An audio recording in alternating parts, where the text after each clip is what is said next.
Mateus 5, 13 a 16. Vós sois o sal da terra. Ora, se o sal vier a ser insípido, como lhe restaurar o sabor? Para nada mais presta, senão para, lançado fora, ser pisado pelos homens. Vós sois a luz do mundo. Não se pode esconder uma cidade edificada sobre um monte, nem se acende uma candeia para colocá-la debaixo do alqueire, mas no velador, e alumia a todos os que se encontram na casa. Assim brilhe também a vossa luz diante dos homens, para que vejam as vossas boas obras e glorifiquem a vosso Pai que está nos céus. Palavras benditas, divinas, para alimentar o nosso coração. Amém. Sempre uma alegria voltar de férias.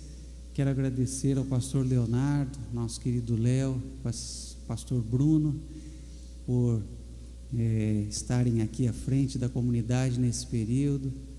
Quero dizer que nesse ano de 2017 completam-se, agora no mês de janeiro, 25 anos desde que eu cheguei no dia 2 de janeiro, vindo lá de Londrina, viajando aqueles 1000 quilômetros e descendo e indo para a casa da dona Herta, por intermédio da dona Lilian, conduzido pela dona Lilian, à casa da dona Herta e doutor Peter, a casa da Marion.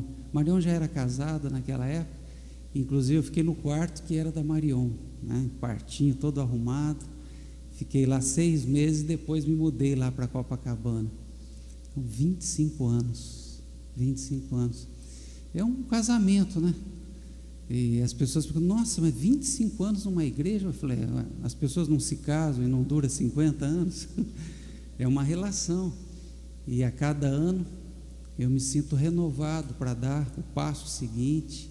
Então esse começa então o 26º ano aqui, Então queria repartir com vocês essa bênção e dizer da minha alegria, por estar de volta, para estarmos juntos aqui, juntar-me a vocês nesse mês de fevereiro, para adentrarmos juntos aos portais desse ano de 2017, nesse momento tão agitado, difícil, que vivemos como nação brasileira e também no contexto mundial. A música do Beto Guedes, curiosamente, chama-se O Sal da Terra, e ele diz: anda, quero te dizer nenhum segredo, falo desse chão da nossa casa, vem que está na hora de arrumar, vem que está na hora de arrumar, vem que está na hora de iluminar, vem que está na hora de salgar mais essa vida. O sal da terra. Aquela gente simples, pobre, deve ter ficado tão impactada com essas duas palavras simples, essas metáforas simples e ao mesmo tempo poderosíssimas, usadas por Jesus para se referir à presença de Deus no mundo pela via dos discípulos e discípulas. Vocês são o sal da terra, vocês são a luz do mundo. A gente que vive, nesses tempos pós-industriais e que conhece as benesses da luz elétrica e da geladeira, sobretudo, talvez não consiga ser tão impactado como foram aquelas pessoas por essas palavras. E mesmo Lutero, que viveu no mundo pré-industrial, ainda faz ecoar esse espanto, esse espasmo com a palavra de Jesus. Vocês são o sal da terra, e vai dizer Lutero, lendo esse texto: o sal serve para salgar a carne, ele é tão necessário na cozinha. Veja, ninguém pensa nisso, e ele está lá para que se preserve o gosto da carne, para que ela não apodreça. Vocês são um sal, não para a cozinha, mas vocês são um sal para o mundo inteiro. vocês devem salgar tudo que existe na terra. Palavras de Lutero. Esse ano, os 500 anos da Reforma, a gente sempre vai estar trazendo aí alguma coisa desses grandes reformadores. A Bíblia, na linguagem de hoje, diz: vocês são o sal para a humanidade. Vocês são a luz para a humanidade. Que bonito. É preciso salgar a vida, porque os discípulos e as discípulas, a comunidade dos discípulos e discípulas, é esse meio pelo qual Deus quer temperar o mundo, dar sabor ao mundo, comunicando a sua própria vida. E a comunidade dos discípulos e discípulas eu diria, um ingrediente para sairmos também de um lugar meio totalizante, o único lugar, o único meio. Não, é um ingrediente desse tempero com o qual Deus quer salgar, apimentar, dar viço e sabor ao mundo. E digo isso porque a arte tempera a vida, digo isso porque o esporte tempera a vida, digo isso porque o saber tempera a vida, digo isso porque a música tempera a vida, digo isso porque a filosofia tempera a vida, digo isso porque a poesia tempera a vida. Mas a comunidade dos discípulos e discípulas é um ingrediente especial nesse processo pelo qual Deus quer dar sabor e, sobretudo, para usar a expressão de Lutero, não deixar a vida apodrecer.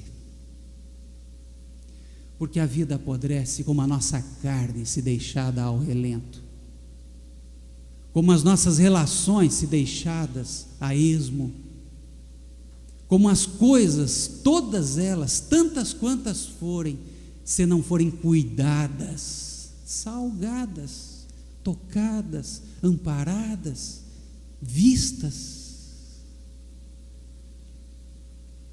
O sal serve para preservar o gosto da carne, mas ele serve sobretudo para não deixar, e fico nessa palavra de Lutero, para que a carne não apodreça. Vocês são o sal para não deixar apodrecer, não a carne da cozinha, mas a carne do mundo, a carne da política.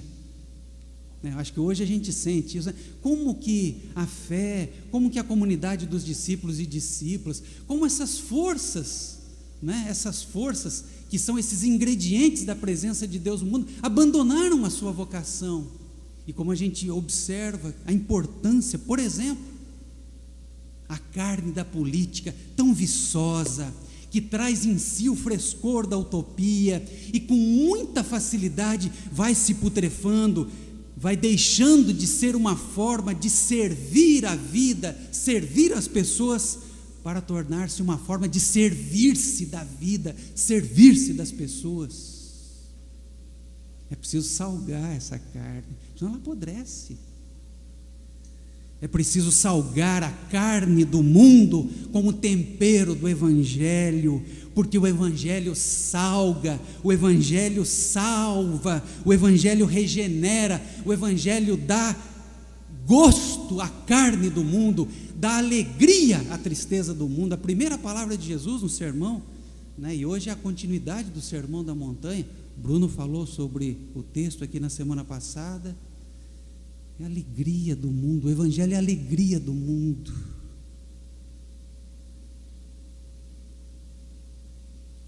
Por isso, quando a comunidade dos discípulos e das discípulas se cala, até as pedras podem ser tempero para a presença de Deus no mundo. Porque sem Deus, a gente cai na barbárie.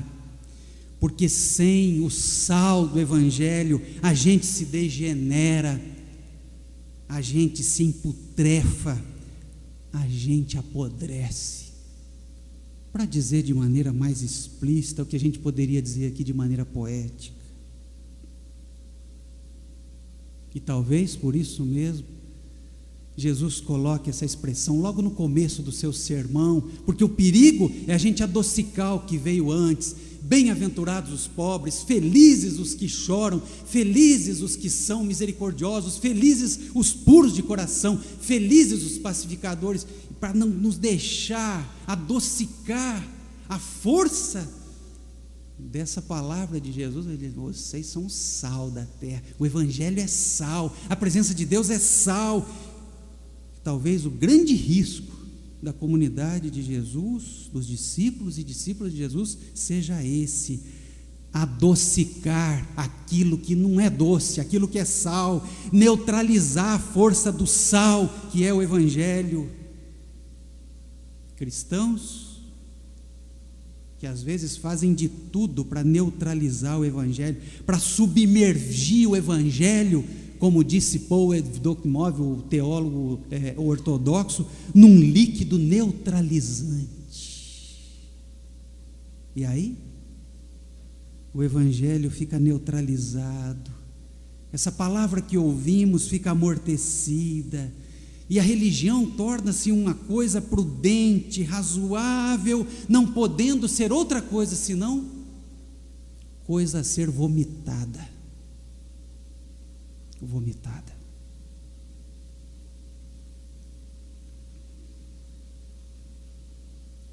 O risco da comunidade de Jesus perder a capacidade de ser tempero no corpo do mundo, de ser fermento na massa da vida, de tornar-se uma comunidade inofensiva, razoável e prudente,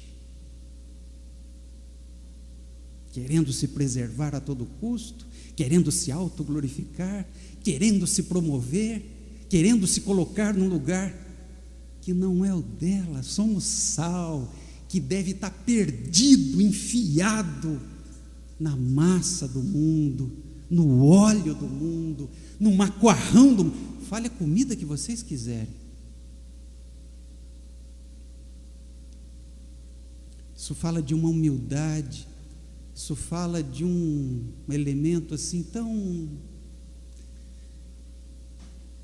Cresça desaparecendo, apareça desaparecendo, seja não sendo. Vocês são o sal, o tempero para a carne do mundo. Curioso, observação semelhante encontrei num teólogo judeu, referindo-se ao judaísmo, fazendo uma leitura mais crítica, da tradição judaica, como a gente está fazendo uma leitura aqui, da religião cristã, que muitas vezes se adocica de tal maneira que perde esse sabor, essa força, esse patos. E ele diz lá no seu livro Heschel, Deus à procura do homem, a religião nossa entrou em declínio, foi se putrefando, não por causa das críticas que foram feitas a ela, não por causa dos inimigos da religião, a ciência, os filósofos. Nietzsche, por exemplo, dizia, o cristianismo, os pastores, ele referia-se inclusive aos pastores, talvez porque tenha sido filho de pastor, talvez porque ele mesmo tenha sido pastor em certo sentido, fez o curso de teologia, Roberval, cuidado, hein? Nietzsche dizia assim, esses pregadores, eles gostam de envenenar o mundo. Olha que interessante a diferença de salgar, temperar, de apimentar o mundo e envenenar, matar as pessoas, matar a vida, matar com a palavra, matar com a teologia, matar com determinadas formas de visão do mundo, negadoras da vida, negadoras daquilo que é a vida humana.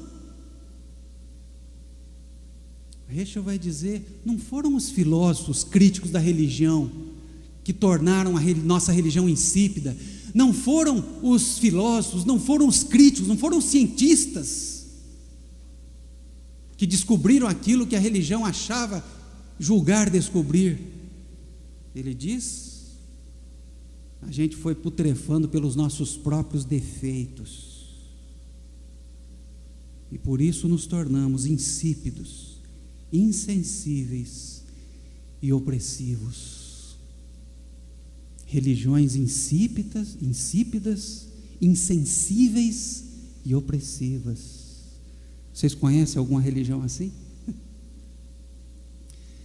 Tão interessante que Jesus posicione, né, essa afirmação logo depois das bem-aventuranças. Não se pode adocicar as bem-aventuranças. É uma forma revolucionária de estar no mundo. Saber elaborar os lutos, saber chorar, é a coisa mais revolucionária que existe. Saber-se misericordioso, não hostil, saber-se hospitaleiro. Gente, é a forma mais linda de temperar esse mundo. Saber-se pacificador e não jogar mais fogueira na lenha, no fogo que queima no mundo. É uma forma revolucionária de dizer sem palavras, de viver a proposta do Evangelho. Sal. Vocês são o sal para a vida do mundo. Mas como ser sal? Como ser tempero divino para a comida do mundo? Como ser o sangue divino nas veias anêmicas de um mundo que apodrece no ódio, na desigualdade, nas diversas exclusões que se multiplicam dia a dia, e os porta-vozes dela estão se multiplicando e sendo aplaudidos e sendo eleitos. Seus presidentes. Eu volto a Lutero para terminar. Lutero é muito direto e simples. Como é que a gente pode ser um tempero para o mundo? Sendo uma comunidade pobre de espírito, sendo uma comunidade misericordiosa, sendo uma comunidade pura, no sentido da pureza das crianças, que não maltrata a vida, que não agride a vida, que se abre para a vida. Sendo uma comunidade que sabe suportar a perseguição, a ofensa, sem agredir, sem hostilizar. Sendo assim sendo, seremos uma comunidade que salga a vida. Não seremos um sal insosso, sem nenhuma utilidade. Salgar a vida, apimentar a vida, jamais envenená-la. Mas para isso é preciso aprender a humildade de ser sal no arroz com feijão do mundo, da nossa vida. Que Deus nos abençoe, que Deus nos ilumine, e que a gente seja uma comunidade apimentada, salgada, e que Deus nos use segundo a sua vontade. Paro por aqui, porque se fosse falar da luz do mundo, vocês já me mandariam embora no primeiro dia de trabalho. Obrigado pela paciência, e que Deus nos dê essa força, essa humildade. Amém.